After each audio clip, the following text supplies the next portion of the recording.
Welcome to the Sandersonian Institute of Cosmere Studies, where there's always another secret.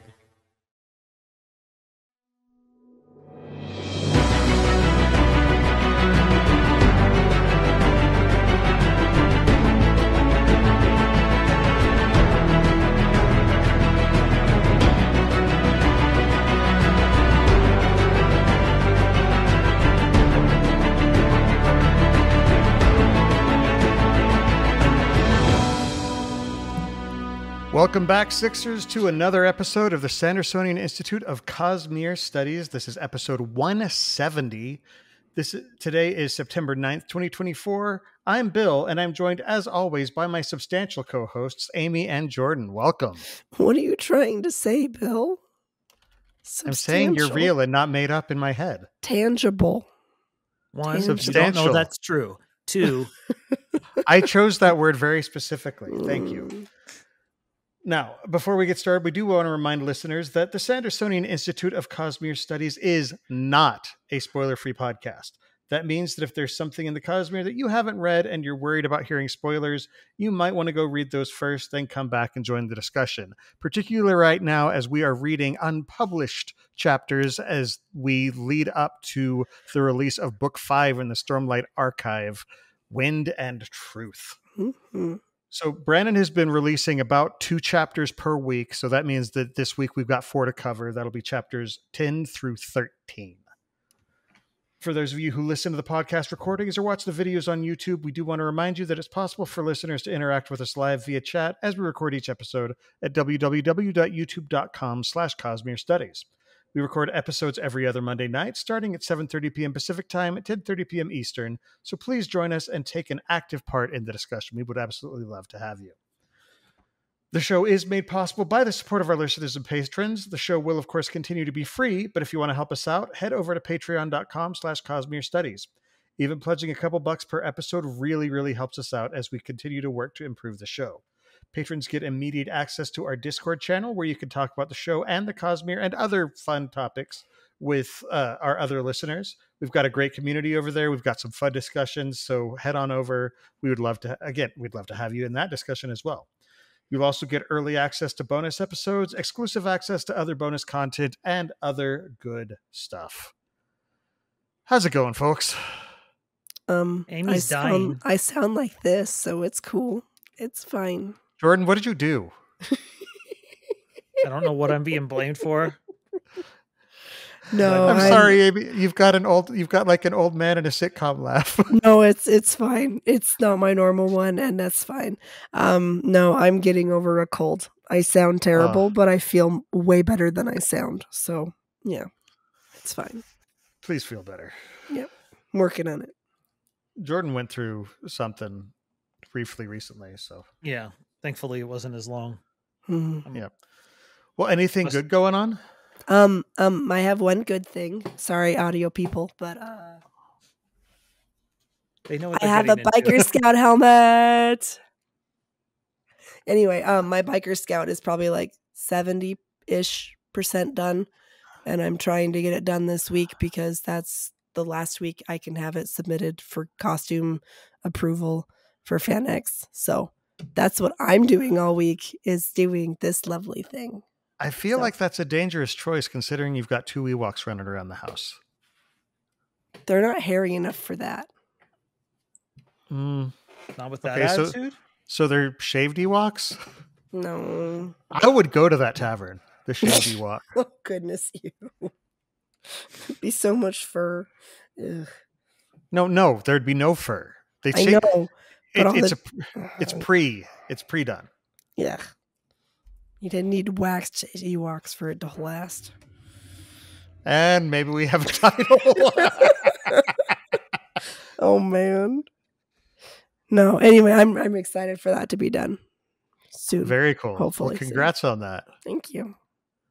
How about you, Jordan? Nothing exciting. No? I just signed up for a seafood delivery box each month, so I'm excited about that. Never mind. Sounds like there is something exciting going on. Hey, now, that's my seafood. You buy your own. Look, I can't be held responsible for what happens when people bring seafood into the house. Yeah, you know I'm going to share it anyway. All right. Well, if that's it, then let's move on into our announcements. Jordan, how is our push to full monetization going? We had a good 2 weeks. We are back up into the 3,600. We're trying to get to 4,000 total close. watch hours. So good work, everyone. We need to make a big push. So, phones, laptops, or just share the podcast with friends who will watch. You can do that, or you can put your finger on the scales. Sure. Just share the podcast with people who love the show. Do that as well. Talk us up.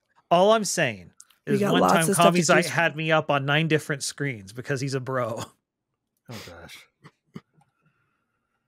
You're going to get us canceled. Oh, sheesh. This wasn't what I expect would do it, but, well, here we are. Well, anyway, on that note, let's move on into the Cosmere Thing of the Week.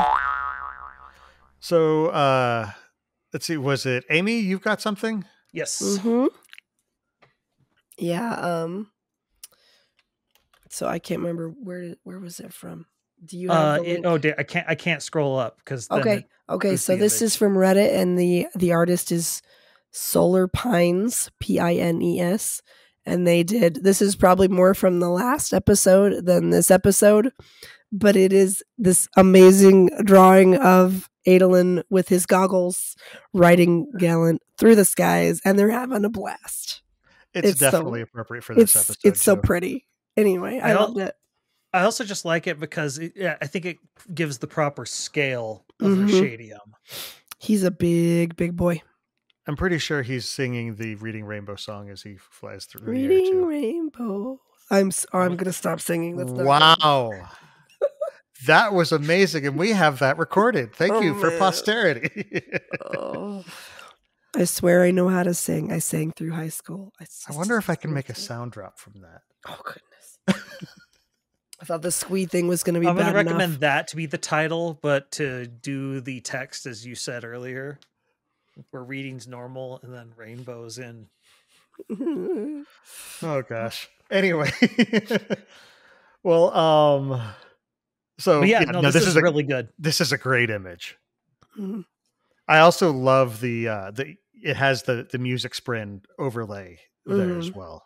It's just it's so pretty. Because in Shadesmar, ReADiNg moved like Zeth. Yeah. So it's great. Well, cool. Then let's move into the Sanderson news. First off, the UK is going to be getting tip-in pages, which are the pages that Brandon signs that they can then adhere into the front of the book, so that people in the UK can get signed copies. That's awesome. Yeah, I didn't realize that they couldn't. It's just harder for him to do them because of all sorts of how they're produced and all that stuff. And yeah, it looks like it was just 1,000, right?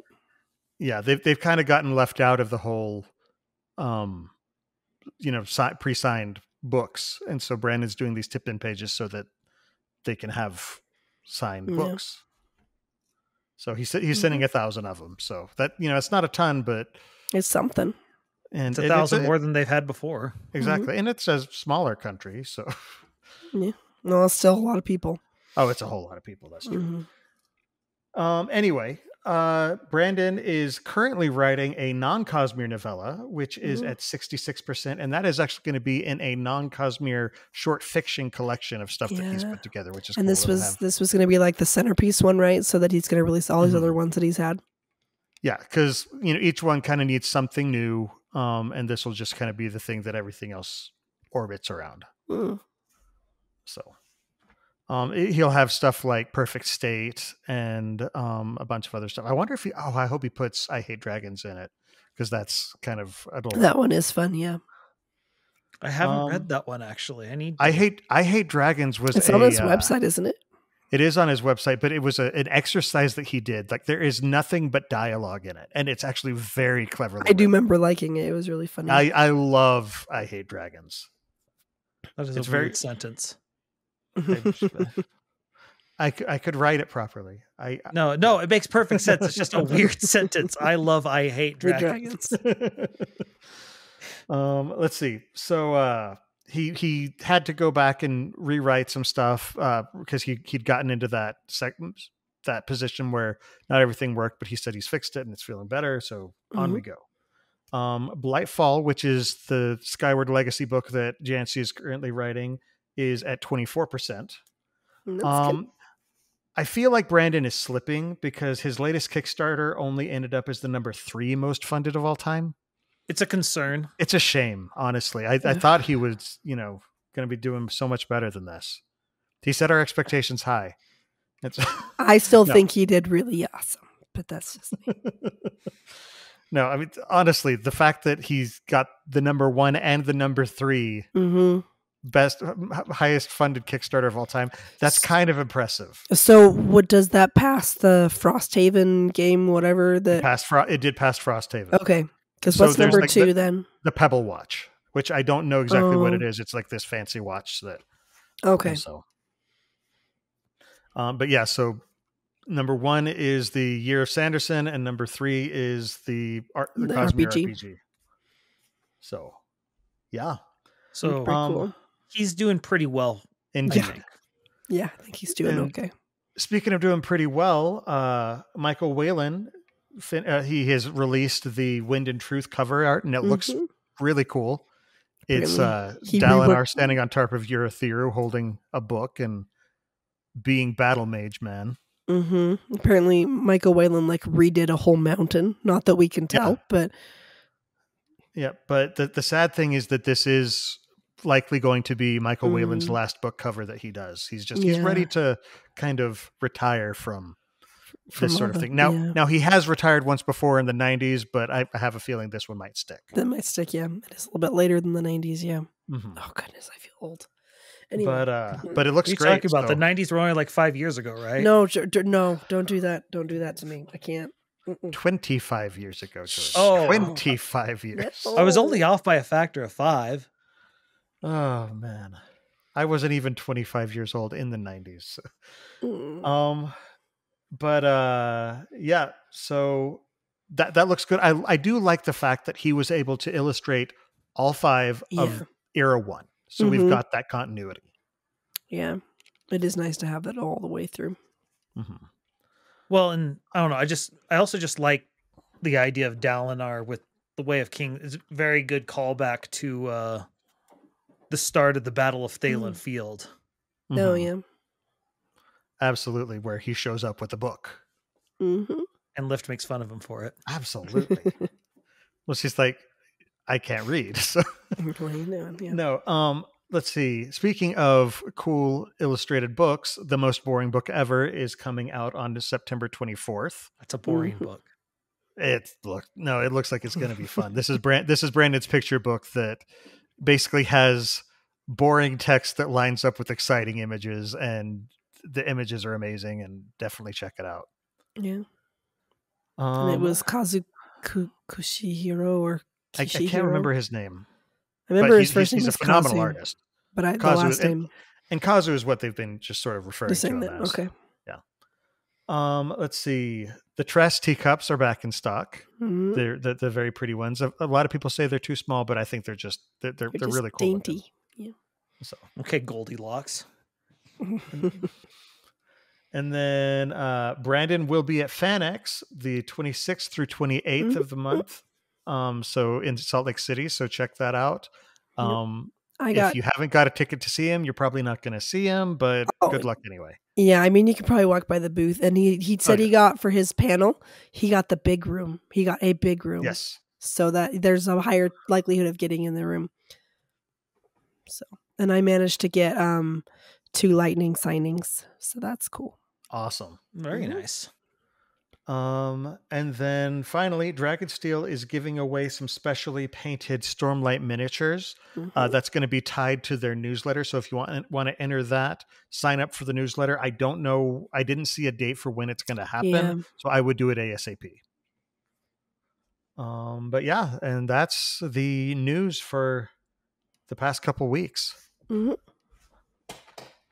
News is probably going to start slowing down. Yeah. As we get closer to Dragonsteel. Maybe. Depending. We'll see. Because Brandon likes to just drop stuff on us. Yeah. And he's got Kara on his team, so there's always stuff going on. True. Yes. Okay, well, let's move to the main discussion. So, Wind and Truth, Chapter 10. Let's continue first talking about the epigrams like we did in our last episode. Mhm. I like that. So for Chapter 10, it says, the second moment had happened already when Szeth himself decided to take upon him this quest, the one that would shape all of our futures. From Knights of Wind and Truth, page 8. Was the first moment about Kaladin going over? Yes. Okay. Let's try to remember. The first moment was when he listened to the wind, wasn't it?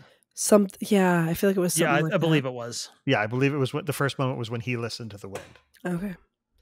No, this one. So like all these different little snippets, they kind of solidified that, gave me more hints of who it isn't who's writing it, because we know it's not Szeth, we know it's not Kaladin.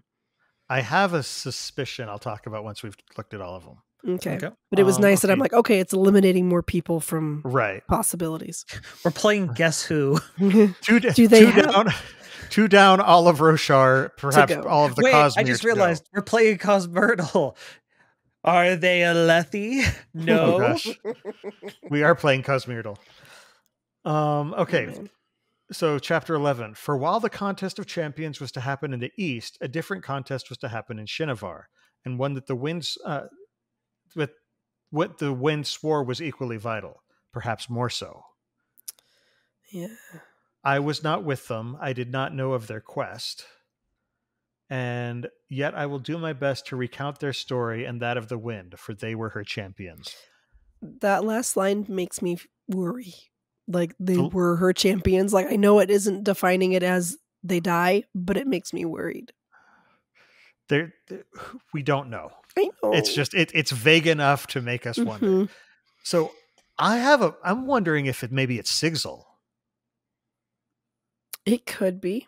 Because one thing, Brandon mentioned that it's a good idea to read, and again, we've already mentioned there are going to be spoilers, but it's a good idea to read The Sunlit Man before this book. Oh, really? I hadn't realized he said that. I forgot.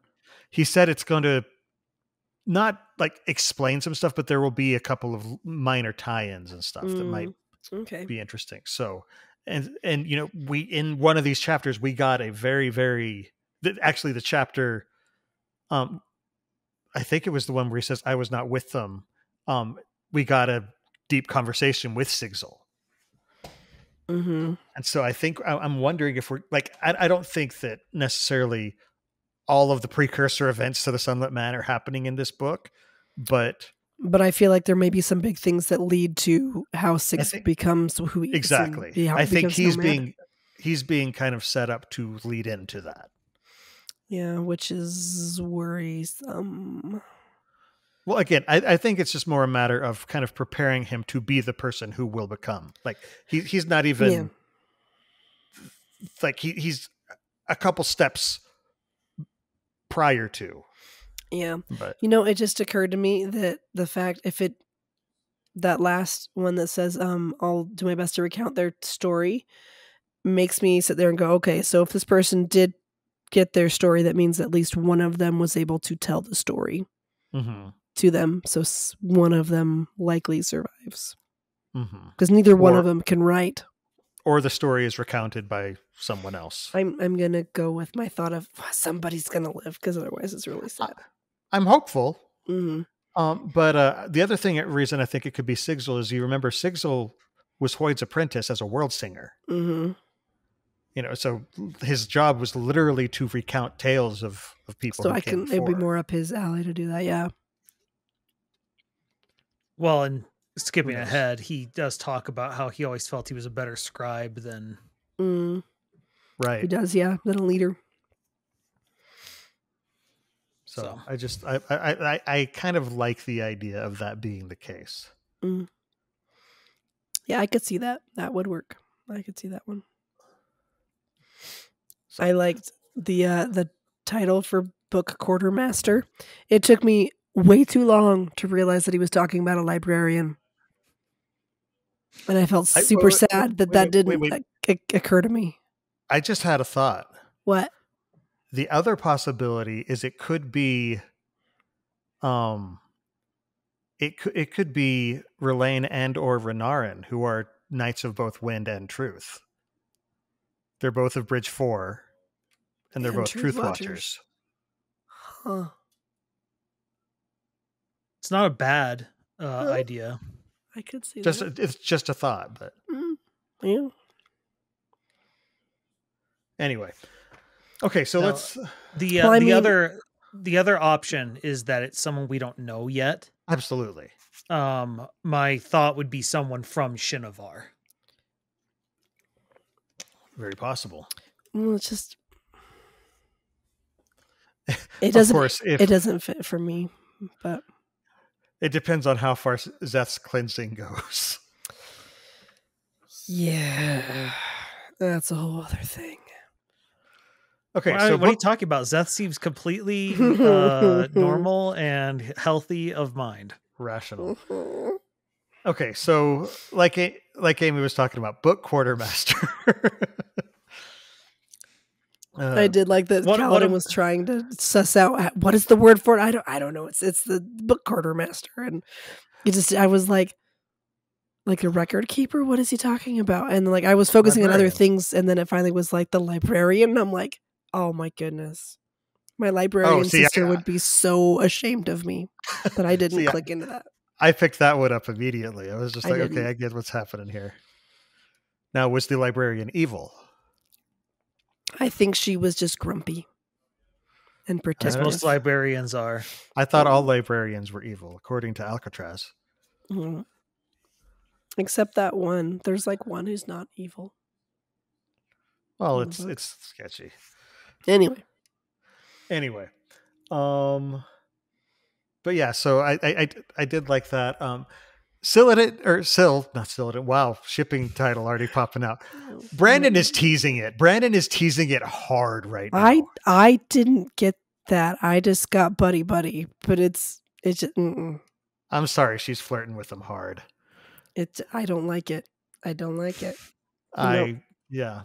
No, but she got him a copy of The Way of Kings, which is. I love that the librarian's just like, you're not going to teach him to read it, are you? And she's like, well, Dalinar does it. It's like, Bright Lord Dalinar is holy. And then he's like, so was he. And it's like, tell him. And he's like, she won't let me say otherwise, basically. Like, so what do you want me to say? I love now that she's like showing herself to other people and he's now having to inflict Syl upon everyone else. But like she wants to be Kaladin's scribe, which somebody on Reddit pointed out is a position typically held for the wife of the. But that one's leaning a little bit too hard into it. I'm not necessarily fully sold, but I could see that Brandon is at least intentionally teasing people. We can agree to disagree. I still don't like it. But I did like that, especially when Kaladin called out the librarian for being a bully. He's like, excuse me, she just picked up a pen. That was not easy for her. So since you're going to pick at it, it means that there's something wrong with you. He's like, it's either one of two things. And it was that either you have something so shameful that you need to push her back, or I can't remember what was the other one. Yeah.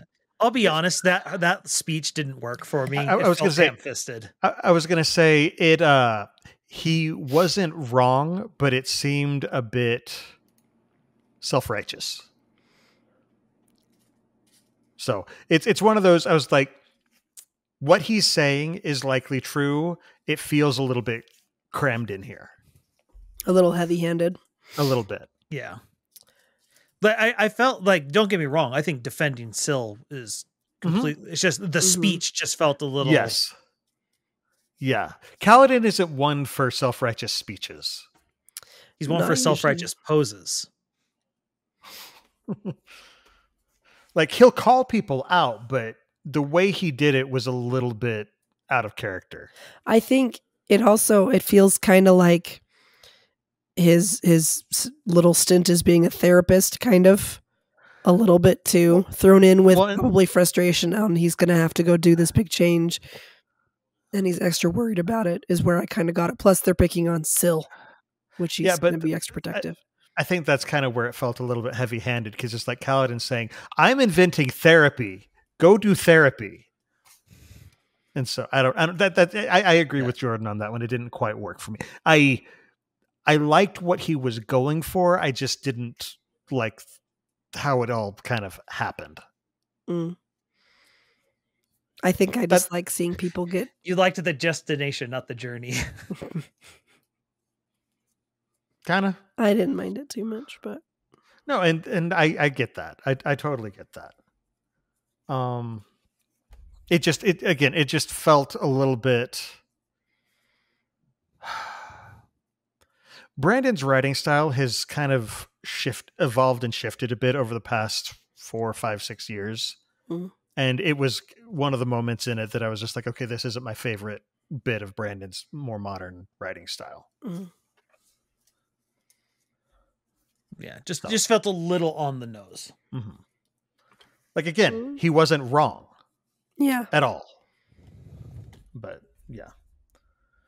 The thing I like the most is still just the whole thing of the military guy not trying to remember what things are and referring to everything in the terms he's used to. And the whole time being, I know it's not this thing. What is this thing? But Quartermaster, who works at the Scribe Supply Depot, the head librarian, she said, at the library? So I noticed that none of us have brought up the exchange about chullheads. I don't want to discuss that over the internet. I'm just not going to lie. I don't want to discuss that. I have had the talk with my children. I don't want to have the talk about that. No, that's it. You can read it for yourself. I'm good. The only thing I have to say about it is it makes our term of endearment chull cakes a lot more awkward. Ew. Moving on to chapter 11. Music Sprin. Music Sprin. We immediately start off with Shallan Radiant holding a sword through Abadai. As he needs to have in him. And he's very, very surprised. Yep. She didn't kill him, though. Not quite. But yeah, it says, you have learned you've learned substantiation, which is why I said substantial. I thought your king had outlawed such practices, or your kingdom? No, your people. You're kind. That's right. Had forbidden that skill, Odium will need to know. So apparently something was forbidden in the past that we've just discovered, but it isn't forbidden now, so who knows what's going to happen? Well, I mean, she's working off of do what works compared to, okay, that's the equivalent of like the dark magic or whatever that you see in other books. What I guess is it might be leftovers from the surges that were used on Ashen. And maybe they decided not to do that because it's too much. I was thinking it was just, this is too dangerous. Yeah. Well, and that I think, that part definitely kind of like the equivalent of like people not using nuclear bombs or whatever anymore, like agreeing to not do that. Let's kill each other like civilized people. Yeah. Light weavers do have the potential to be ridiculously dangerous. Oh yeah. Like nuclear bomb dangerous. Well, the ability to create matter is something that it's a big deal. Yeah, it's a hard thing, and I could definitely, because the whole thing that we've talked about in the past, or at least Kellic was talking about, was how there were things that shouldn't be possible that now are because honor is gone. And I'm wondering if this might be either one of them, or this might be something that, because she's bonded to, she's able to do that, because that's another thing he said that shouldn't be possible. but See, things are different now. This line with him saying, I thought you were kind of forbidden that skill, kind of makes me think that it's probably not the two-spren, because that probably was not a thing that happened before. I would lean that way as well. I'm just trying to... Yeah, you're just feeling out all the options.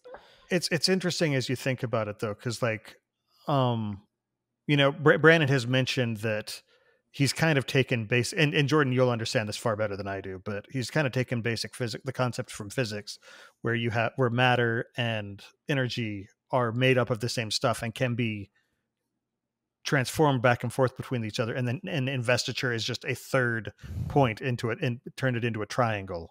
Yeah. Where all three of them can be kind of interchanged through various methods, means. Yeah. And we've seen a little bit of that here and there. But creation of matter through investiture isn't... I'm trying to think, because you get some of that when you do forgery and stuff like that, but that still feels kind of niche because you're not going to create a substantial amount of more matter. Right. And it feels more like you're tweaking matter than making matter. I would say cognitive healing kind of does, because, like, you can regenerate something and it would have to come from somewhere. Yeah, so it's turning the investiture, you're eating the investiture, and it's making you a new arm for Lopin. Yeah, but soul casting's the first that we've seen of, like, where you... because transmogrification. Yeah. Now this is me getting sweaty with it, where I'm like, okay, but are we creating more mass when we do... you start to look into it, but more to the point. Well, you remember when Yesna...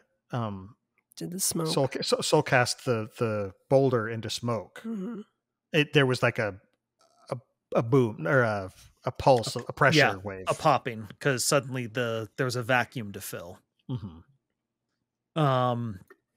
No, and so it's one of those things that, but straight up, because what I made the joke last time, but it's true, is what she's actually doing is more similar to Green Lantern powers, making hard light constructs, which makes perfect sense with her two surges. The idea that she can create light and sound waves, and she can also create matter using soul casting. And so that would seem like a logical resonance that she might be able to do that, say, Yesna could not, because she lacks the necessary surges to make things act in an illusory manner. And so, because the way I interpret it is basically it's a form of soul casting that like you're soul casting it as it moves. You're giving it sort of animation in a very literal sense. I do like that Shallan recognizes that, particularly with her circumstances, it's a very dangerous situation.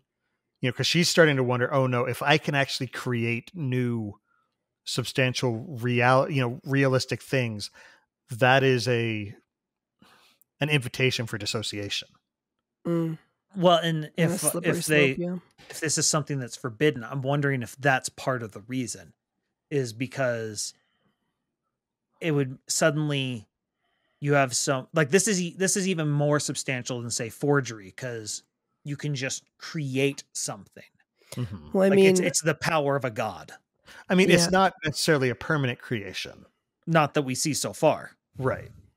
There's some, this is very much not a kid's show, but there's some Black Mirror episodes that kind of touch on, like, robots replacing, like, imitating your spouse or other things like that. And just kind of feels like a same kind of theme that would worry Shallan with this.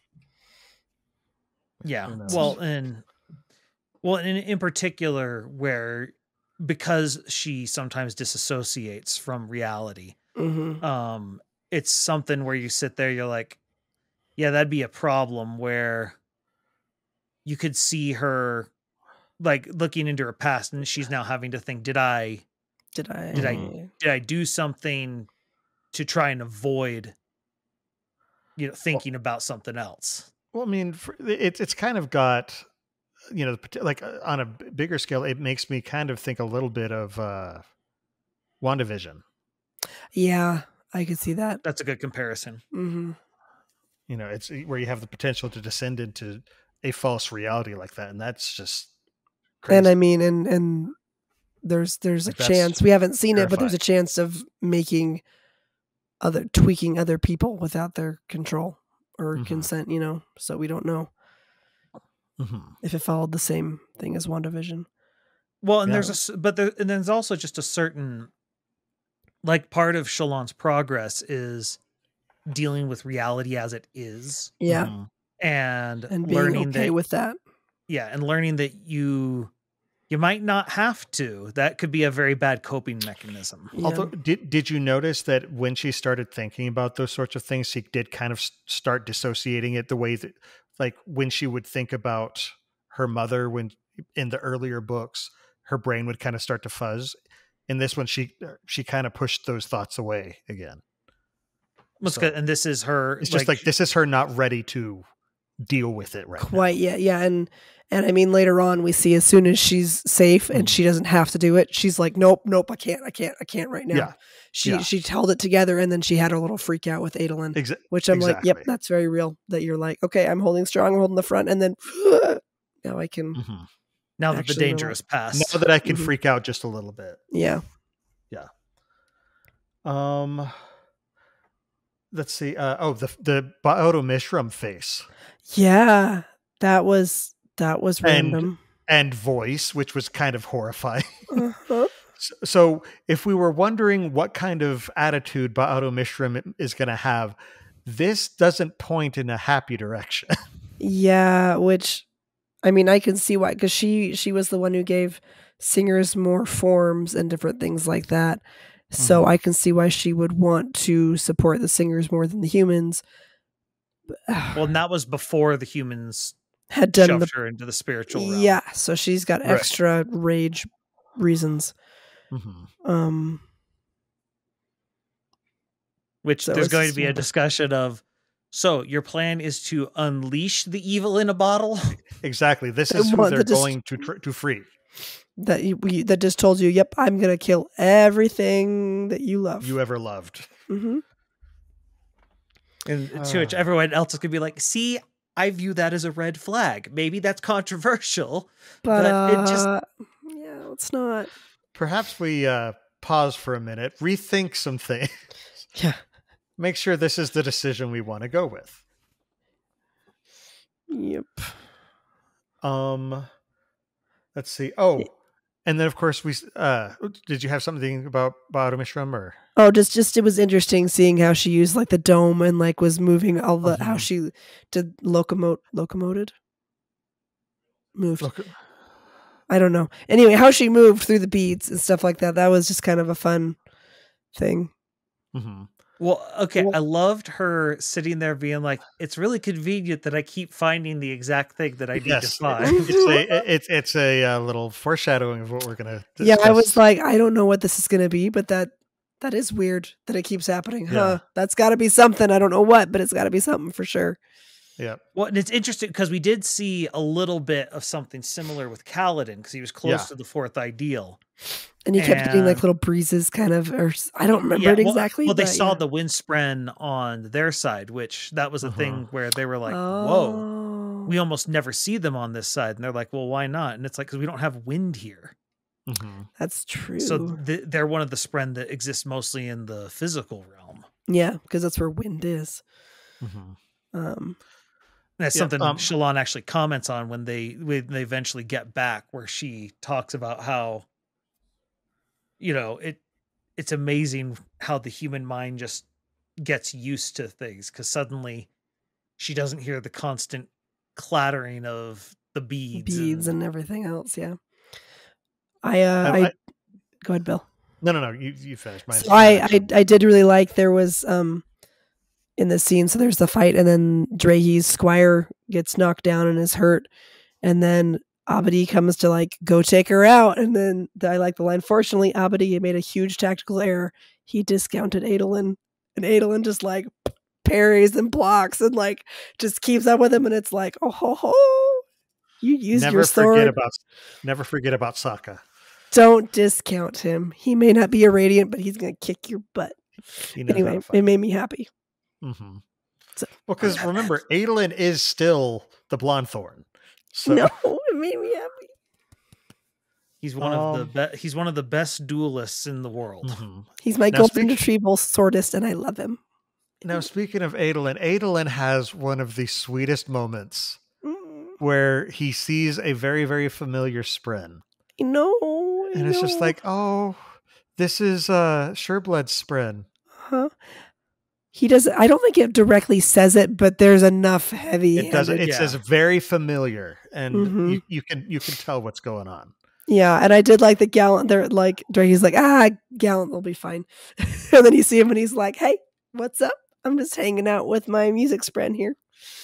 It's just like, we're awesome. This is great, Like, I'm a Rashadium. You can gawk. It's allowed. We can all run together. It's great because that's something that you even see like with horses when they're all in a group in a field and they all get along. They really want one will be like, I'm gonna run, and the other one's like, oh, let's all run, and they just run, and it's herd mentality, kind of because you're safer with the group. But it's just fun to watch them do it. Herd mentality. Well, yes, and horses just like to run too. It's how they play sometimes, and they'll buck and whatever else. And Gallant's just like having a great time, and I'm like, oh, there's my boy. Got to arrange a play date. I know. With his Spren. Oh. With his Spren buddies. Okay, so and then of course we realize that the Fused are heading for Azamir. Through the Cognitive Realm. And there's a lot of them. There's warnings that need to be given. But first, we have a very, very touching scene with Kaladin in chapter 12, Beyond the Brands. Oh, man. So Brandon is kind of hammering home that Kaladin is feeling better. Kaladin has, like, what happened at the end of Rhythm of War, that wasn't just a, ooh, this was a moment, now back to status quo. Kaladin is feeling better. I know. He really has accepted some things. Mm-hmm. Including the one that I think the audience is most eager for. He seems to finally hate Moash. He said his hate had eased, but he's just like it's less of a sense of hate now and more of a sense of justice. Like what I get is like before he was so stuck on, but I could still fix him. And now he's finally like, nah. He has proven time and time again that I have accepted that I'm not getting through to him. I'm not going to get through to him. I can't keep holding on to that. I'm letting it go. And so like that is a very healthy thing to do. And I'm like, bravo for that. But oh my goodness, I still need to see that man die. Anyway. Yes. So. But yeah, so Amy's bloodthirst must be slaked. Yes. But yeah, kill the blind jerkwad. Anyway, it's fine. Wow. Amy's coming up with some great potential titles today. That pause was actually kind of dark because just kill the blind. I'm like, whoa! Jerkwad. I did not sign up for this. No, I was trying to think of the right word to keep it PG, but the oomph I wanted. But when you had very, very not PG, very, very PG-13 thoughts. Yeah. They were more PG-13. But yeah, so Kaladin is now having a lot of goodbyes just as he goes off on this big quest. He meets with Bridge 4 with because everybody's celebrating RAiNe getting his true Spren. RAiNe is a little nervous about the fact that A, he's not a Windrunner, and B, his Spren has been touched by Sja-anat. Rose. What? Oh, sorry. Yeah, Sja-anat. And like I did like that Kaladin's like, no, he's like, hey, you're still part of Bridge 4, you're still part of us, even if you're a Truth Watcher. And I mean, he's sitting there going like, you and Renarin. Does he say you and Renarin are both? Knights of Wind and Truth. It's weird. Anyway. But yeah, you're still part of Bridge 4, yeah. And I was like, as Jordan was, were you saying like forever? Like it's just like that's not gonna change. Is that what you were saying, Jordan? What? No. I thought you were saying like, like forever type. Anyway. No, it's just the fact that it's just the fact that he's it's Bridge 4. That's all it is. They're radiant. Like there's the line, not a windrunner, Kaladin said, but still Bridge 4, still and always RAiNbOWWWWW. Mm-hmm. My goodness. I can't do the emotions and talk like this. It's not going to work. I like that Lopen calls him out. He's like, please don't be forgetting his orders, even if he doesn't call them orders. Mm-hmm. And Kaladin, laughs at this, and it's just like, what is going on? He's so happy. He's too happy. It's so wonderful. Where is our emo sad boy? He's had therapy. That's what. He's been therapized. Yeah. Well, it's also, I think losing Teft was something he also, like, in a strange way, needed. Teft was a crutch, and sometimes, like, when you're healing, you need a crutch. But once you've healed, a crutch can hurt you.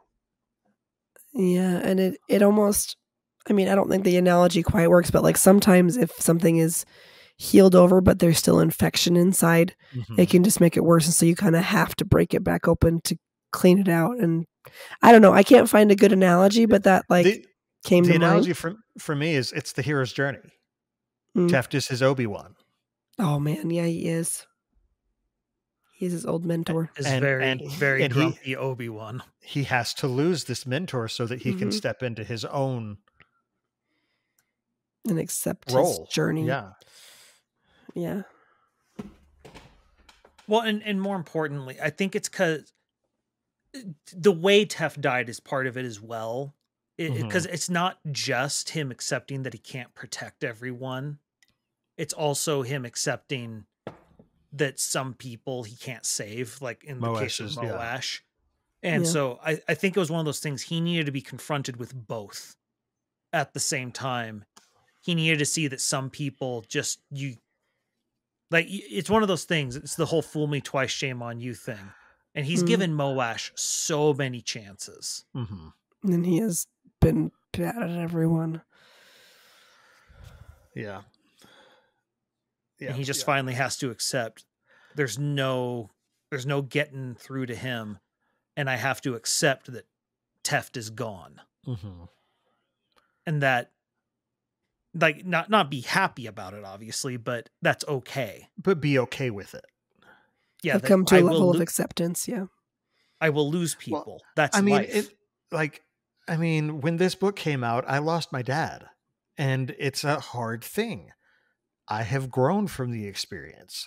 I miss my dad terribly. It was one of the hardest things I've ever gone through. Still one of the hardest things I continue to go through. But I've grown from it. There's something bad can happen and there can still be good that comes of it. Even the worst things that you could possibly imagine. I mean, we come back to it a lot. It's the whole wit speech to Shallan. Accept that bad things happened, but not that you deserved it. Yeah, absolutely. And I think sometimes by having that loss, you can see more of the things and appreciate more of the things that you still have, and do better at being mindful of that. Yeah. Like, it's a different world. You're a different person, but that's okay. Keep moving forward. Yeah. I do like that he got the moment to just give that very emotional speech to his original crew. Yeah. And let them know, like, just explicitly say, I want you to know how proud I am of you. Yeah. Like, that's just, I love that. Well, and it's important as well because even if Kaladin comes back, he's not coming back as Kaladin Stormblessed. I mean, heck, he's now in the line of succession. Like, yeah, he's actually becoming Dalinar's quote unquote kid, like all the memes are saying. It's essentially he's been like, he has his own house, but he's kind of part of House Kholin now. Which he realizes in later in the chapter, he's like, oh no, I'm basically brothers with Renarin and Adolin, which goes to show there have been so many like memes and whatever else where they always like have Dalinar saying like, oh yes, I like Adolin and Gallant and not Adolin for poor Renarin. Anyway. And then of course, Kaladin has been known as son of Tanavast. A lot of people think that Dalinar is going to pick up the shards of honor. So I'm so bad at even speculating on how it's going to go. There's so much stuff going on. Oh yeah. Oh, are there theories? one or two out there. Just a few. I don't even try and touch them because too many. But, well, no. So this is the thing we're talking about all the emotional stuff. Just as far as Kaladin meeting up with his bridge crew. The thing I also like getting to see a little bit of the fallout of Lopen's storyline from Don Shard. Don Shard, yeah. Yeah, that was good. Book quartermaster. No, I just seeing him kind of build on the stuff that he's already learned. Yeah. And Kaladin being like, huh. He didn't make an inappropriate comment. He held his and tongue. ruined the moment. Yeah. And Lopen still makes jokes. He's like, levity when seriousness is required. The opposite as well, providing snacks and water breaks to hunger bridgemen, providing spears and then other parts of hungry enemies. Any task requiring 2 arms, any task requiring 1 arm, and any task requiring no arms but a solid nap. So anyway, he's still Lopen. He still makes his jokes, but he's more mature in the fact that he's like, I don't have to keep cracking the jokes and stay inappropriate as much. I also love that as he's walking away, he gives a 1-armed salute. Because they always cross the arms, and he's just like, he's the 1-armed Herdazian. That's how he saluted. Yeah. It's just a nice little touch. It was a really good callback, yeah. Well, and it's also for Lopen, he gets constantly undermined on his dramatic moments by the Stormfather. So he's like, he finally gets to have one where he gets this. The moment. See, it's thematically appropriate for once. Yep. I love the conversation with Sigzil. Like, because this makes sense. This is who Sigzil is. Sigzil is not sure of himself. He's scholarly. He's never really thought of himself as the military. Commander, yeah. As particularly as a commander. Well, or as a leader of any kind. You got to remember, in his mind, he's still the guy who failed to become a proper scribe. Exactly. He's a failed apprentice. Mm-hmm. To him, in his own mind. I mean, I think Whit did say like, yeah, you've graduated to him, but he still doesn't fully feel it. It almost feels like to him, it probably almost feels like, oh, he's releasing me from his service. He's given up on me, but he's just putting it nicely. I'll tell you, I've had those thoughts where something good happens and I'm just like, oh, they're just being nice about it. Yeah. I will say he's still crappy at telling a story.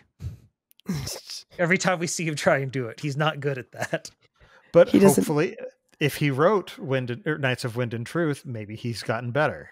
And I mean, there are some people who are far better at writing a thing versus just like telling it off the cuff. Oh, yes. Which I know if I try and tell a story, I get long-winded and ramble and forget things, and whatever is compared to writing it down, I can go back and make sure I get all the details in the right order. So maybe Sigzil's just a better world singer who writes compared to a world singer who speaks. Yeah, perhaps a world scorer. Yeah. World Scrivener. Well, no, just score like somebody who writes the music for. There we go. But I don't know. Okay, it's probably a good time to take a break. So to those of you who are listening, we'll see you in just a second. And to those of you watching, we'll be back in a few minutes. Yep. And we're back. So so Kaladin got his farewell with Bridge 4, particularly with his leadership of Lopen and Sigzil and Scar. I love that Scar wants to be a teacher. Like, he just works as a teacher. And so he's like, I'm not the leader. I can't be. Isn't the guy who Scar's based on a teacher? I think so. Yes. I know he wrote a book, and he was in the military, and he works for Brandon now. Mm-hmm. And he's been on the podcast a couple times. Not our podcast, but Brandon's podcast. Intentionally Blank. Yes, Intentionally Blank, which I'm super hit and miss with watching. So, yeah. But no, and I did, and Kaladin finally got the tattoo that everybody else has. Yes. Because now he doesn't have the scar. It was a good touch. Mm-hmm. Mm-hmm. It's a nice, well, because the tattoo set is Bridge 4. I know. And he's like, I am, like, and that the thing is, right as he's stepping down as commander of Bridge 4, again, he is still Bridge 4, and a tattoo is forever and always. So, even though he's no longer the commander of Bridge 4, he also is still Bridge 4. I kind of love that. It kind of makes me think of like alumni from like colleges or high schools, or like that kind of thing. Like that, I'm always a whatever the or mascot the was. Marine Corps. Yeah, hoorah! Yep. All that stuff. But yeah. So Kaladin goes and ends up meeting up with Szeth. Szeth, who's clearly itching for a fight. Oh, he's ready to go. He's so ready.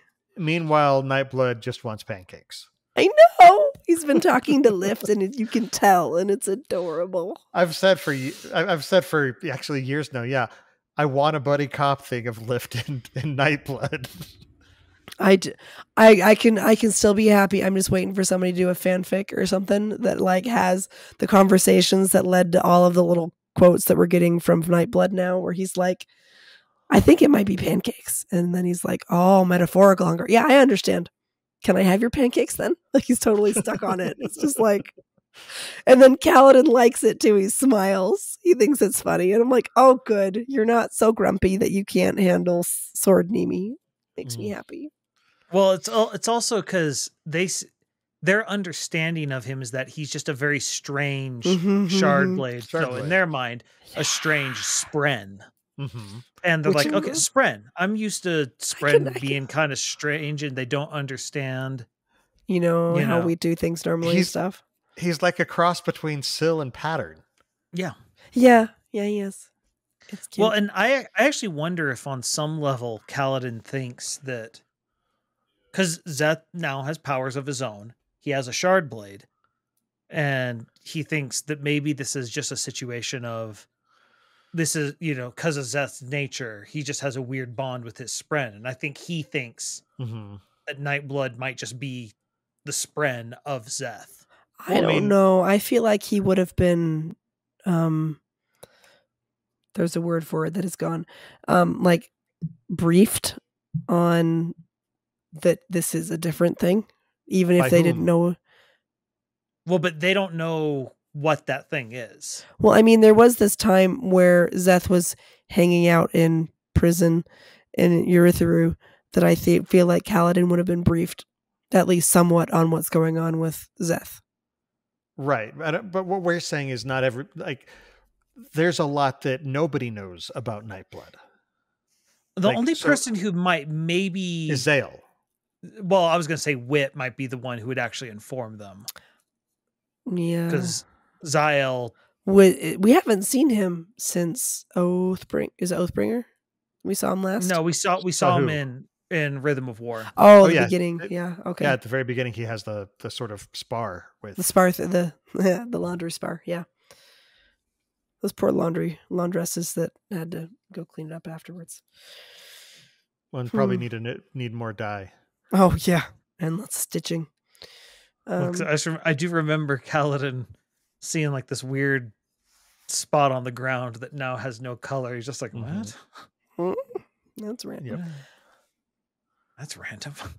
Yeah. But yeah, so we've got our buddy cop show heading off. But okay, so then they teleport to they go through the Oath Gate and end up in Azamir. Meanwhile, then we jump back to Shallan and Company. And they have an encounter with the Oathgate Spren because things are a little different. Yeah, they're actualized, free as they put it. And corrupted / enlightened. Yes, and they're like, "Hey, no, we'll let you through, but we're gonna let them through too. We're not." And it's like, "Oh, we get to choose," and it's just like this is This is strange. Like this almost feels like we're breaking down the physical laws of Roshar. Yeah. That they're just gonna have free traffic through unless something sparks they don't like, but we don't know. Like, yeah, it's very interesting. Mm-hmm. It's well, especially because we did get the one the Ja'anat viewpoint where we saw, I forget his name, Relaine Spren, where he talks about, thank you for giving me my eyes, to her. Yeah. And so it's got culty feelings. I don't know. It's weird. It's like one of those things. I don't know whether to be afraid of this or not. It's like, it could go either way. We know she wants to be a god. So true enough. So that's concerning. But at the same time, like, it's one of those things. What is she actually doing to them? Yes. Is the big question. I keep wondering if she's being, so go ahead. No, it was just like, we don't really have any, all we know is she, quote unquote, corrupts them / enlightens them. Enlightens them to what? Like, what's this truth, this higher state? What is it that she thinks she's doing? Yes. What is this? What does she think because that's the thing. She clearly thinks that this is a good thing. And it's just a question of, okay, but what are you doing though? Like, are you is this like, you've taught them how to like pay down a house loan? Like, what is this? It almost feels like she's building a guerrilla army, and that she's sacrificing some of them when she was going to get caught with odium, type stuff like that. And she's playing kind of like double wild, I think she called it. Yeah. And she's like being double, triple agent type. I don't know, like, because she's kind of trying to help Shallan, and she's pretending like she's helping odium, but maybe she is. And so she's doing so much deception that I don't know. It's like in The Dark Knight Rises with the plane.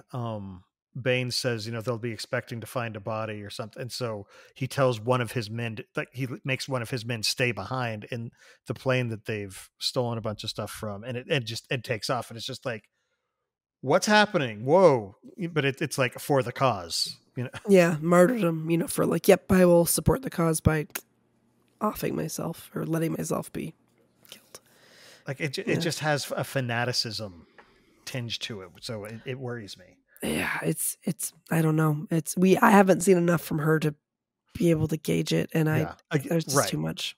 Which is why I'm not sure, but right now it makes me feel squicky. In happier news though, Shallan gets her armor. And it's so cute. So this is something I've long wondered, because as soon as we saw other Spren in Shadesmar.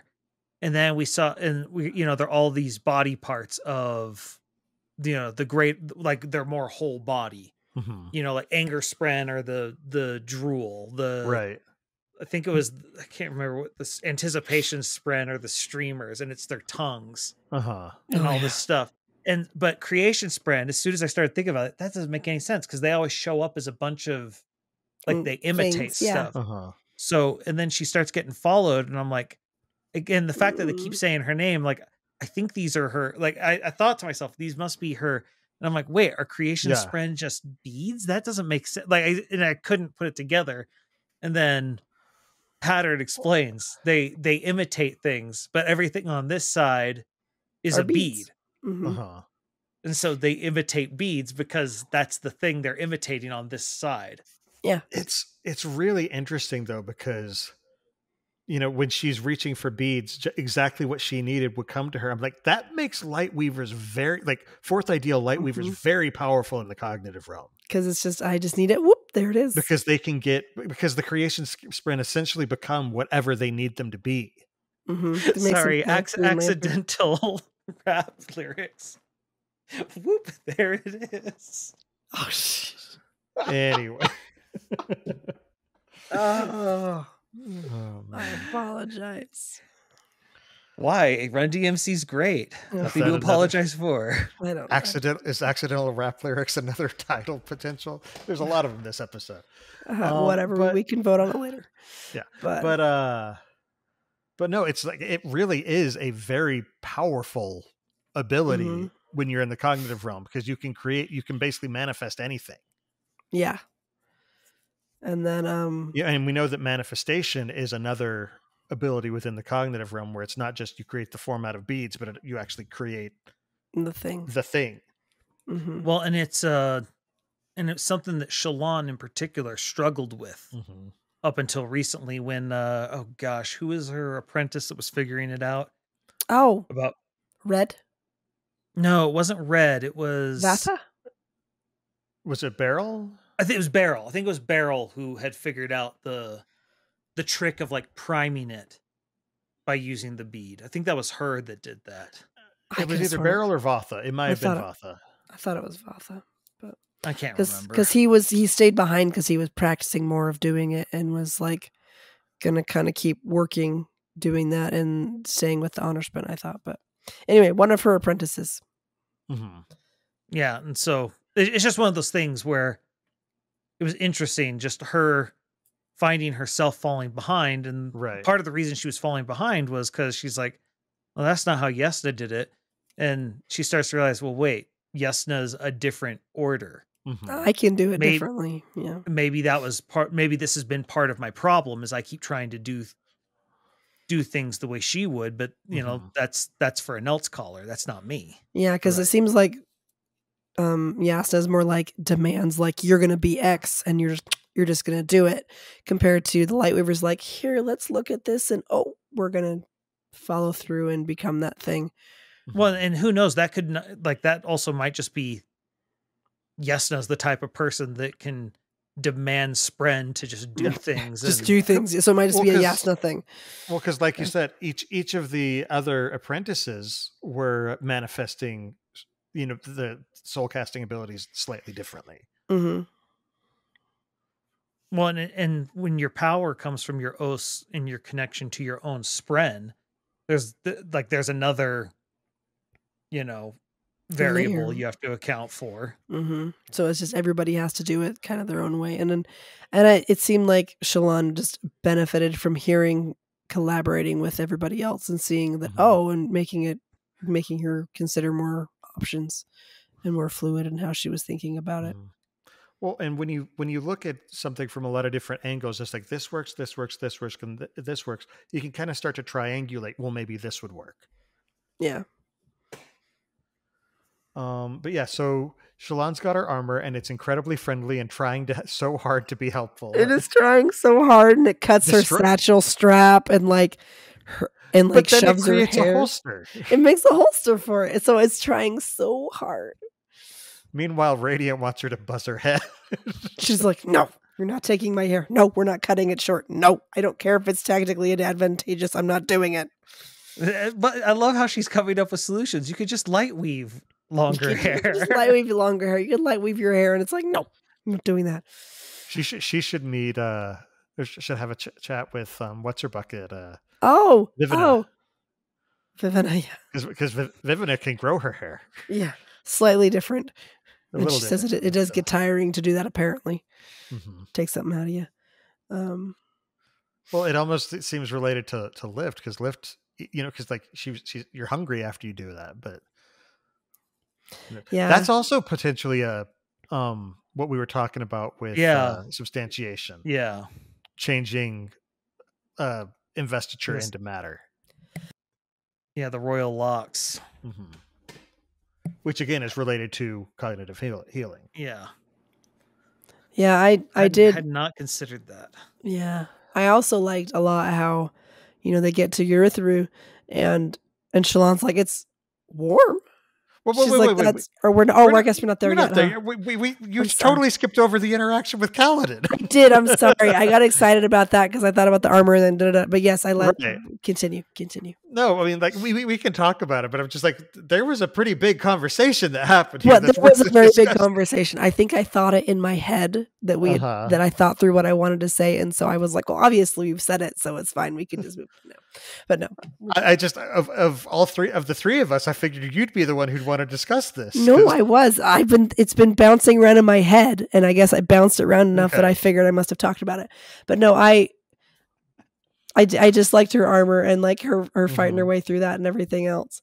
And they were just so eager to do well. Yeah. And then am I dumb? Did I like her armor being red? Was anyone else? Was that their color? Yeah, Lightweaver it's armor. red. It's red. It's red? For some reason I thought they were yellow. Well, you look at the Lightweaver symbol, it's like a maroony red kind of symbol on white. Yeah. Okay. That was just as someone who has painted these glyphs a couple times, trust me on that. That's what it is. It's one of those things. It was just like when it came out red, I'm like, wait, have I been imagining it wrong? No, it's red. It's red. I mean, I'm sure a Lightweaver could change the color of their armor if they really wanted to. It was just one of those. Lightweavers. Oh yeah. I guess I was focused more on the gold part, but yeah, no, it's definitely not the. Now I gotta put this back up. Yeah. But no, But then they all meet up. Oh, and then she summoned Testament. Yes, she did. That was interesting. Like how she got the different vibrations from it and stuff. And then she ends up talking to Kaladin about. No, it's Adolin. She was talking to Adolin about it, and she's like, "Is there ever a way to like do 2 shard blades?" And he's like, "Oh, well, it's kind of unwieldy to do it and stuff, and all other things." And I'm sitting there going, "Why don't you just say, I have 2 that I can shape at will?" Yeah, but when you have one at least she can shape. Can she not? Oh, I guess she can't shape. We don't know what the story is with Testament's in a very weird spot. Yeah, but we know she can shape at least one. And so I liked her. It's like, sword and shield. And it's like, holy crap, she's gone from bard to paladin. And like, I mean, there are very specific like sword and dagger fighting styles. And I'm sure Adolin knows them because he knows like all the different fighting styles and stuff. But you notice that she fixated on sword and shield. And I'm like, Shield of Testament kind of sounds epic. So, Yes. And I mean, she could always start out with like having pattern be the shield if she needed to, but it would be that is a fun phrase to have that. But there's a lot of potential. It's just like okay, I could see it. I could see this working. Yeah, I could totally see Radiant as a paladin. I mean, come on, she screams paladin. And I mean, she's got the best trainer. She's got Adolin, who's like, "Yep, here's we can teach you that, and we can do that, just all the stuff." Yep, very supportive, good husband for that. So, but yeah, so they do meet with Kaladin. I love their interaction. Shallan gives Kaladin a hug, and he's just like, "Whoa!" And then she gives Syl a hug. I know she tries. And she's kind of hard, but she does. But she's substantial enough that she's able to feel something. It's just like Syl is manifesting more. Yeah, I don't want to lean into the Silidin thing, but it's just there's so many things that Brandon's dropping right now. I'm like, why are you doing this, Brandon? I'm choosing to not go there because I don't want. Well, the thing that I think is interesting about it is because we know they're heading towards Ashar. And Ashar was doing some nope, not pretty questionable experiments, and so but. Given that Syl is trying to be more in the physical realm already, wondering if he's going to try and do something, and for once it'll work. Yeah, because I mean, I wonder if it'll be the willpower and the for lack of a better word, investiture level of the Spren might let them do the transition better. Well, because that's the other thing is anytime like Spren, because we've seen already in this book, like as Spren try and make the transition over from the cognitive to the physical, they lose something of themselves. Well, Syl's been here a while, and a lot of herself is already in the physical realm at this point. Yeah, and she's to the point where she's trying to make it so that it's like she just literally gave a whole speech on how this is this is me. This is like who I am. And it's the changing that takes effort. Yeah. It may not even be a matter of she's far enough along and so Ishar will try something and it'll work. It could be a matter of Ishar sees her and is just like, whoa. How'd you do that? Yeah. I've never seen a sprint so far in. Maybe this is what is necessary. She might be the spark that he needs to figure it out. She might be the eureka, catalyst. I do like that. The problem was I had unwilling test subjects. Silly me. No, I do like that the first line that we get between them is Adolin complimenting Syl's outfit. It's so on brand right there. Well, because she picked up her outfit from a new style. The Kotama thing, yeah. Yeah. Kotakamas. That's right. Kotakamas. Sorry, that's the Japanese coming out in me. Takama. Kotakama. Kotakama. Which would be women's Takama. Kotakama. No. Oh, yeah. No. Yeah, denied.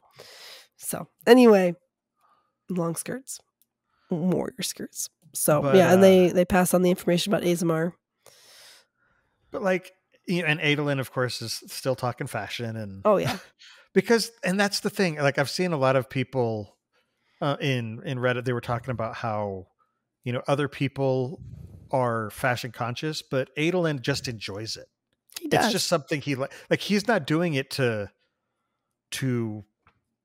put up a higher place in society. He may have started that way, but he just genuinely enjoys looking good and expressing himself and adding a little flair and just different things like that. And it's like, you do it. It's awesome. It's fun. Well, especially because you like when it was right after the speech Wit gives Shallan in Kholinar, where she comes back and she's the one wearing the veil outfit, and he just immediately starts like, "Oh, the white with your red hair, that's a sharp look." Like it just starts commenting on it. And he likes the actual art of it. Yes. I wonder if it got extra emphasized for him because Dalinar was so strict about what he was able to wear that when he was able to choose what he could wear, he got extra into it because it had been so restricted before. I think that kind of solidified it. Yeah. Although that was more of a recent development. But yeah, I think it definitely helped solidify it and lock it into place. Yeah. He had to get more creative to still fit the confines of what Dalinar was demanding and with the codes, but have the fun stuff he wanted. But like he had a tailor back in Kholinar that was doing fun stuff. Yeah. Well, and like, cause you'll also notice, like he talks about how, at least I think it was him who was talking about how the soldiers in, for example, in Sadius, like there's a purposeful sloppiness about it. Because it's a counterpoint to Dalinar's crispness. Yeah. Yeah, they wanted to kind of do it out of spite. Yeah. Well, he understands the point of fashion is to get something across. Yeah. It's got I'm a cool mom energy. Not one of those lame moms. I'm a cool mom. No, feeling judged. And like, but it's a fun reaction. And then of course, Shallan is like, Kaladin's like, I've got to go. I can't come have a drink with you. Yeah. And Shallan is just like, promise me we'll have, like, she can tell something's up. Yeah. And so she's like, no. Promise me we're going to have this drink. And what is it? She's like, reality warps around you, Kaladin. It always has. And like combined with her, like doing stuff too. That's a concept he pulled from the Wheel of Time. Where there are people who are called Taverin, where the pattern is kind of what they call fate. And the pattern weaves itself around these people. Oh, okay. It's main character energy. And Shallan and Kaladin definitely have main character energy. As they should, but considering they are main characters. And normally you'd be like, there can only be one main character, and then you show someone the size of these books, and you're like, no, there can be more than one. It's okay. We've got plenty of space for that. They're just going to be like, good point. But I like how, you know, it turns serious and she recognizes it, and then it's just important. And so Kaladin, as she leaves, just like, and suddenly I actually feel like I might come back from this. Yeah, that gave me a little bit of hope. Which is for me that the opposite happened as soon as he said that. And for like, me, don't it was tempt Murphy. both. I'm choosing the optimism, which I did like that they, you know, they're like, wait, are you feeling optimistic? And he's like, I'm good, I'm happy. And they're like, you're being optimistic. What is this? Bad sign. Like, Kaladin's always optimistic. I mean, you have to be optimistic when you're going through all this stuff. He's like, yeah. Anyway, I can't find the quote, but yeah. Well, it's like he's been walking through the world with weights on, and suddenly he dropped the weights. And he's like, this is what it kind of makes me think a little bit of like what I'm hoping to feel like when I'm finally over this cold, when I'm like, I can breathe, I can do things, this is what I've been missing this whole time when I've been slogging through this cold. But it's way worse for Kaladin, who's been going through so much trauma and agony and everything else this whole time. And he can finally like step out of it and just be happy. What's the kind of thing you stop and you're just like, wait, this is what life is like for the rest of you normally? Yeah. And then he comes back and gives her a hug and gives Adolin a hug. And then, and if she were the jealous type, she'd have noted that Adolin's hug was longer than hers. Well, and I like that he recognizes Adolin is his brother. Essentially, according to Alethi tradition. Yeah, it's like, and even before that, he still liked him, even brotherly-ish, you know. Well, now, I mean, they call back to when they officially became friends, when he jumped in to help him during the duel. Yeah. Now, like there's a certain amount of kinship that can only be forged through an ordeal like that. Battle forged brotherhood, yeah. Trauma bond. But well, that wasn't more of a trauma bond. It was more of a we just faced something. We just faced something and we did a good thing. But so, you know, technically Renarin and Adolin are his brothers in a sense. Would that make Yasna his sister? I think she would give him a look and he'd be like, "No, I'm good. I'm good." Well, cousin. Cousin. No, but Navani.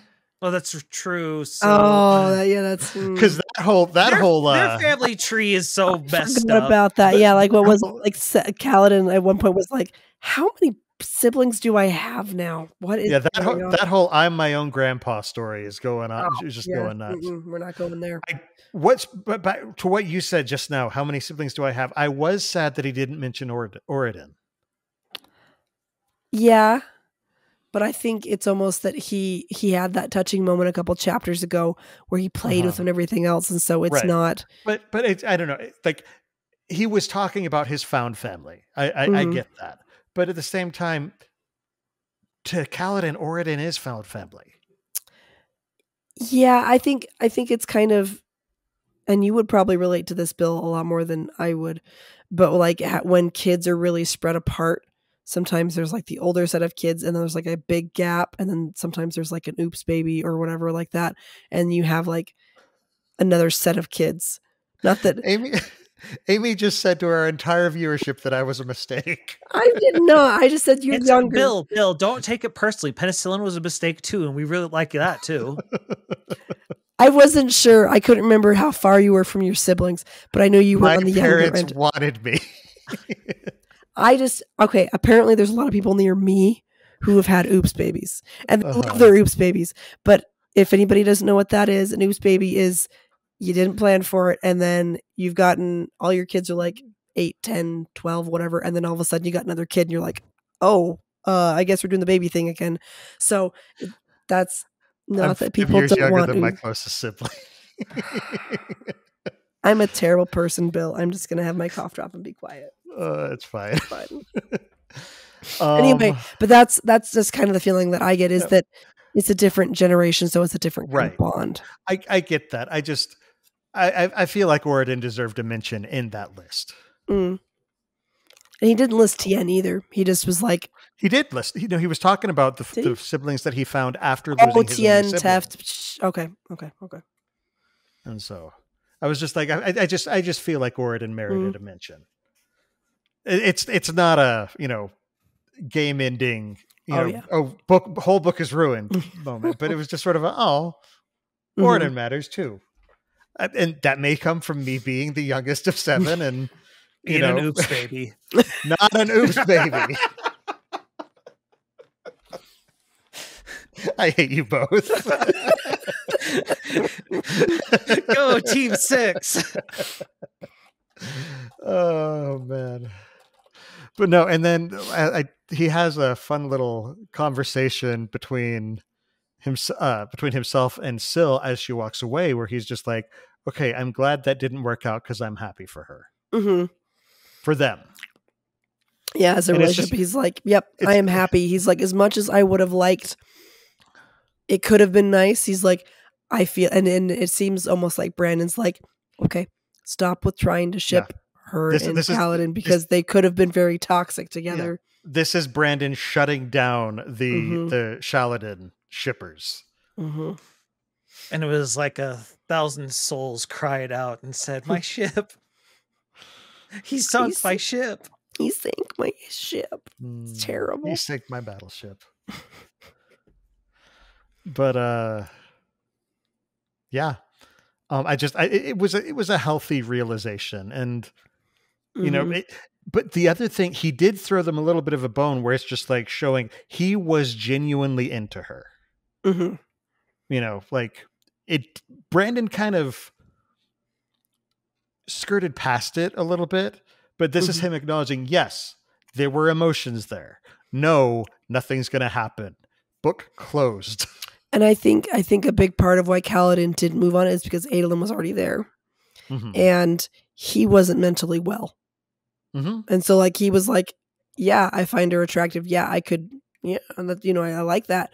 But I think there was too much going on for him to even think about pursuing it. Speaking of which, I also like that with the Bridge 4 meeting in the previous chapter, he did get a brief moment with Lynn. Because they had their whole relationship off screen between 3 and 4, and he just sort of acknowledged. I'd forgotten that. He didn't talk about their romantic connection, but he acknowledged that she was a part of this group as well. Yeah, that's true. Like she wasn't just a Windrunner; she was part of Bridge 4, which is a much tighter knit group. Well, and hers is very interesting because she's part of that. She's the first of that.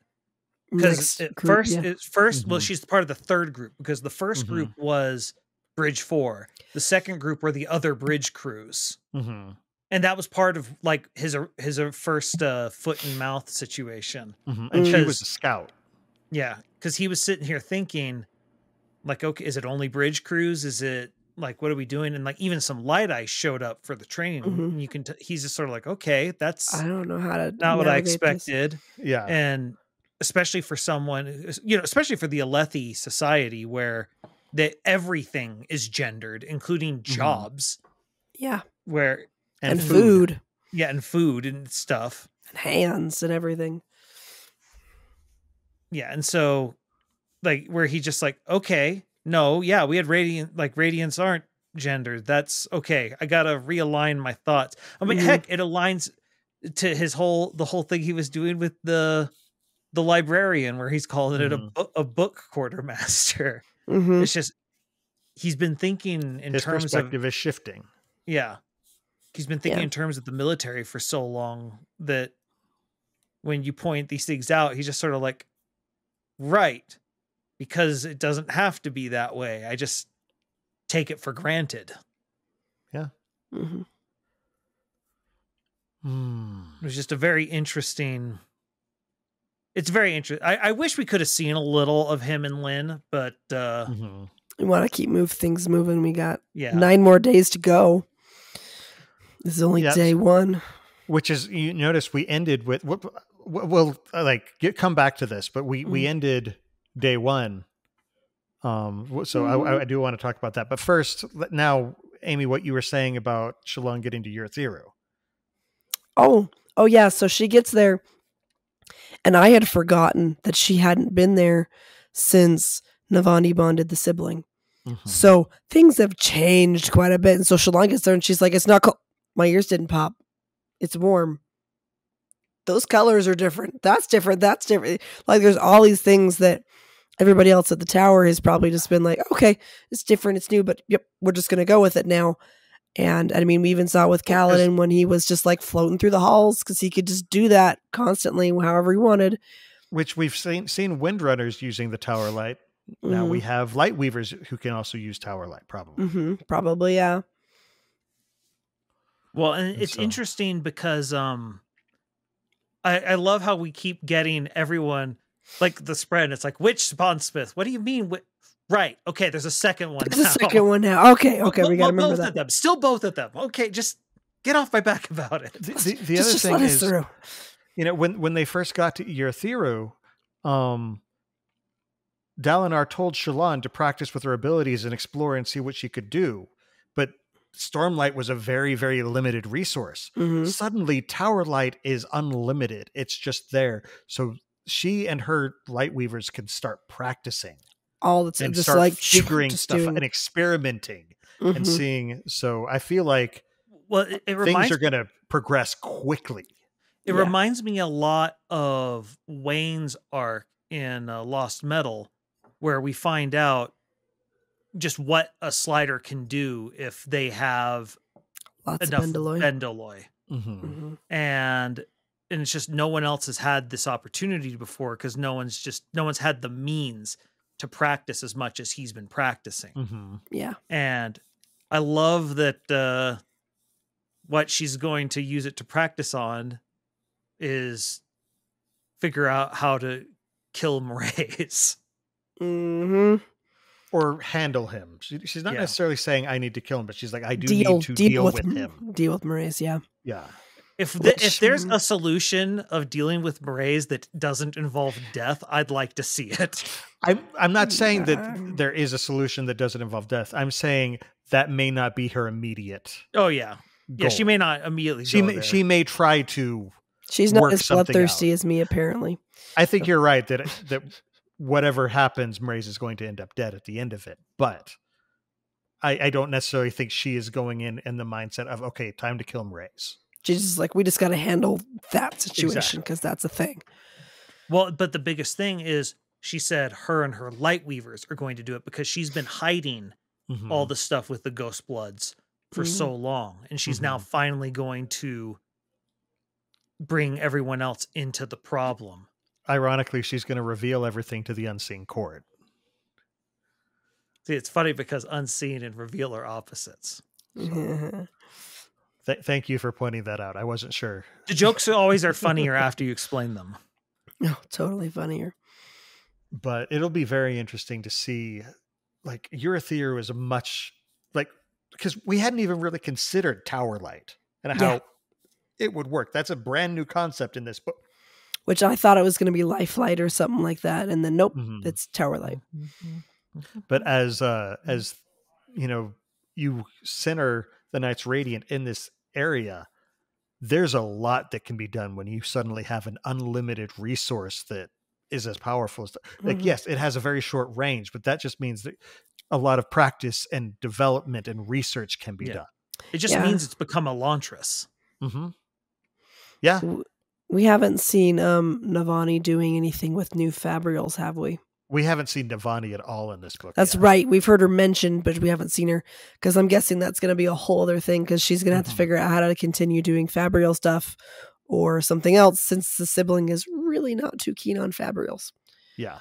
Yeah. We're going to have to listen to Strong Sad whine about it again. Well, and you notice like kind of the way the Gate Spren, the Oathgate Spren, which also I didn't even mention. Apparently, they are altered ink Spren. Oh, really? I didn't realize they were ink Spren. It mentioned that in the chapter. Yeah, Shalon looks at them and figures it out. They're transformed ink Spren, is what she said. I think I was reading too fast.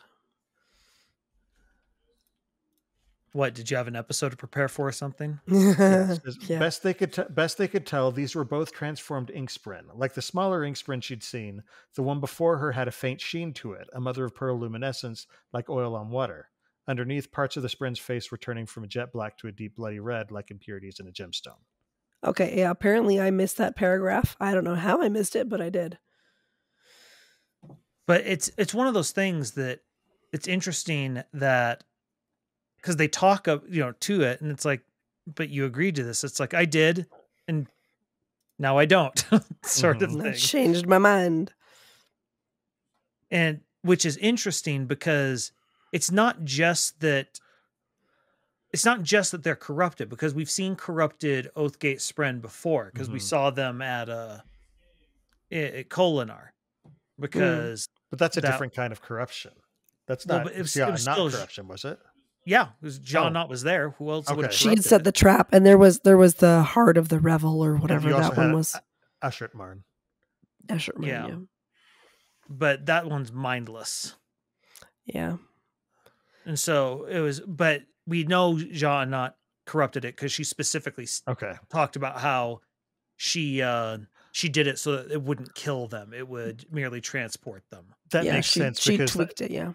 That makes sense because Shallan mentions like you've been touched by Siat and Knott. The guards were supposed to keep watch and let us know if something like this. So the reason that they would probably even think to keep watch about the Oathgate Spren is because of what they saw in Kolinar. Yeah, and so it's one of those things, you look at it and we see this with Spren because they're so set in their ways normally, so that when they make a change, it's this very solid change, because it's like, no, I have decided to do this thing. I am now. Yeah. And so it's just one of those things where you look at it, you're like, ooh, okay.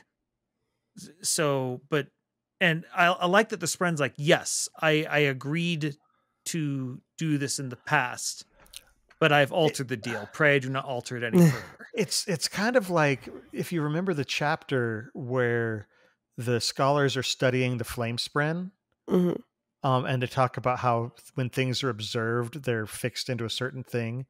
And then Renar and Spren saying, "Thank you for my eyes." It's almost like they've been given the ability to perceive themselves. So the observation is from their own perspective, which means it can be shifted, and so they're in control of their own.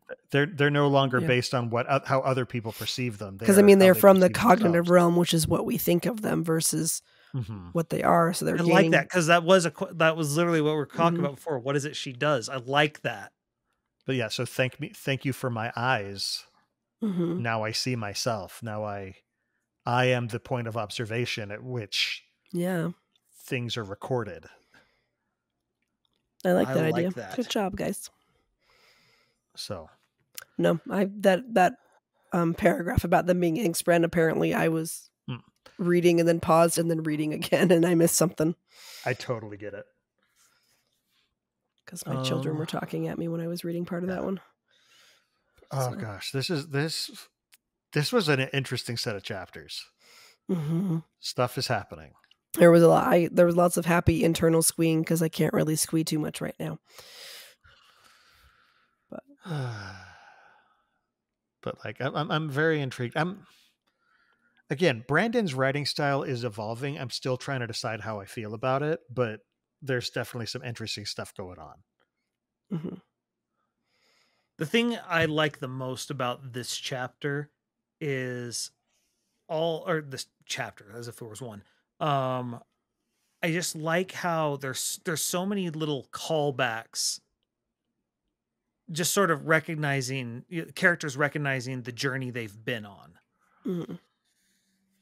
Well, I mean, heck, even Kaladin and Adolin, the whole phrase, they bring up honor is dead, but I'll see what I can do. Gets back. That's true. I don't know. I like it. Okay. Well, to our listeners, we love hearing from you, so please keep sending in questions. You can ask us about the Cosmere, or you can drop us your ideas for topics you'd like us to discuss during the show. While you're at it, we'd love to hear your feedback and about how you think we're doing, as well as any interesting theories you might have about what's going on in the Cosmere. You can send all questions and suggestions in a brief, concise email to cosmerestudies@gmail.com, and we could read it as part of the show. I think that we've actually got one in the wings, but I didn't have a chance to pull it in, so I'll try and get to that. But I'm not positive. You can also reach us at the Sandersonian Institute of Cosmere Studies, P.O. Box 970063, Orem, Utah 84097. We've got some personal projects that each of us are working on outside the show. So, Jordan, why don't you lead us off and let us know what you've got going on? You can find me on Twitch, YouTube, Kick, all that under the name Splice Stream. I've been putting my Amiibo content on hold as I'm trying to work on some XCOM stuff. So if you're a fan of tactical games, you should definitely come check that out because XCOM is the best tactical game. And I'm also doing the Quizzard on Saturdays, which is my video game trivia show. I need more contestants. So if you are someone who fancies yourself, my pedestal. Yeah. So far, Bill's the only person who has achieved the rank of Quizzard. And yeah, you should do that. I would love for other people to win it. It's just it's lonely, and I'd like other people to make it. So, and then it sucks Amy, being so awesome, doesn't it? That's not what I said. Don't put words in my mouth. Amy, how about you? What do you got going on? I'm coughing. But my Facebook is Coincidence Cosplay and Props, and apparently I haven't posted on there in like 96 days. So, wow, that's sad. You should wait another 4, make it an even 100. Oh goodness, no. My Twitter is @coincidencecosp because my name is too long. My Instagram is @coincidence_cosplay, and my TikTok is @coincidencecosplay, and my website is www.coincidencecosplay.com. I have been terrible at posting, as I just realized how bad. I've been posting more often on my TikTok than everything else apparently, but I think I need to just kick myself out of my funk where I keep thinking I need to catch up on all the stuff that I haven't posted. Because I'm really good at taking pictures of things, but I am apparently not great at the step where I actually post it. Anyway, as I said earlier, this week I am going to be just doing my biker scout trooper. So that's the Return of the Jedi, the troopers that are chasing the Ewoks and getting knocked off their speeders and everything. So that's what I'm going to be doing, is trying to get that ready for this week. So yeah. Cool. As for myself, I'm going to talk about another podcast that Jordan and I work on. It's called I Think We Overleveled. This is Jordan's podcast that I am just an occasion. I'm there most of the time, but it's a group of us where it's just middle-aged gamers talking about the good old days, complaining about the bad new days, and just whining all together. What are you talking about? We've done a lot of fun stuff. We have done a lot of fun stuff. It's been a lot of fun. I really enjoy it. It's a lot of our college buddies. So, but yeah, what was our most recent episode? We just did. Was that dual screen gaming? No, that was 2 ago. No. Let's see. It was something. I mean, that was. Well, I was definitely statement. something. That was. Final bosses. That's what it was. That's bosses. Right. In bosses. So yeah, definitely go check that one out. It was a fun conversation. And I'm not sure what the next episode is. I might have something. I need to poke some people about it. I might have something fun. The next episode is percolating. All right. Well, for those of you who want to support the Sandersonian Institute of Cosmere Studies, but you're not able to become patrons, we'd love it if you would just let your friends know about the podcast. Talk us up. Let them know that you enjoy us, and point them to specific episodes that you enjoy. Don't forget, especially if they're reading right now currently. Absolutely. Don't forget to subscribe to the podcast and like and subscribe over on youtube.com/Cosmere Studies. And if you want to toss us a good review wherever you listen to us, or a comment in the YouTube on the YouTube channel, we would absolutely love that too. Please, just let people know how that you like us. Let us know that you like us. All right, final thoughts. Never trust book quartermasters. There's a secret cabal that runs the world.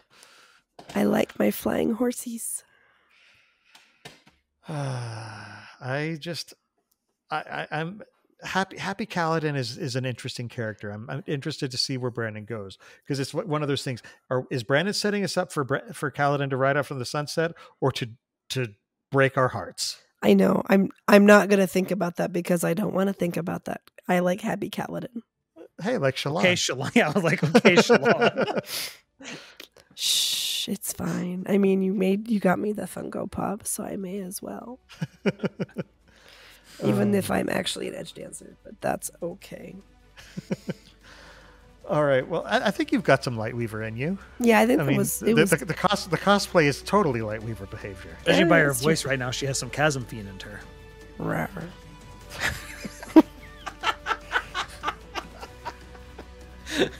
Such an enthusiastic. I'm sorry. It is 10:40 at night, and my voice is tired. Considering Jordan's love of eating shellfish, I'm not sure that Amy should take being a Chasm Fiend as a compliment.